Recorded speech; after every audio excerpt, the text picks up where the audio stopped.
স্বাধীনতা যুদ্ধে স্বাধীনতার ঘোষণার মাধ্যমে বাংলাদেশের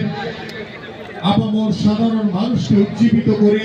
উদ্বেলিত করে দীর্ঘ 9 মাস যুদ্ধ করে বাংলাদেশকে স্বাধীন করেছিলেন, যিনি ওই যুদ্ধ বিধ্বস্ত জরাজীর্ণ বাংলাদেশকে একটি সমৃদ্ধশালী বাংলাদেশে পরিণত করার জন্য, যার হাত ধরে বাংলাদেশের কৃষিতে বিপ্লব ঘটেছে, বাংলাদেশের শিল্পতে বিপ্লব ঘটেছে, বাংলাদেশের জনশক্তিতে বিপ্লব ঘটেছে,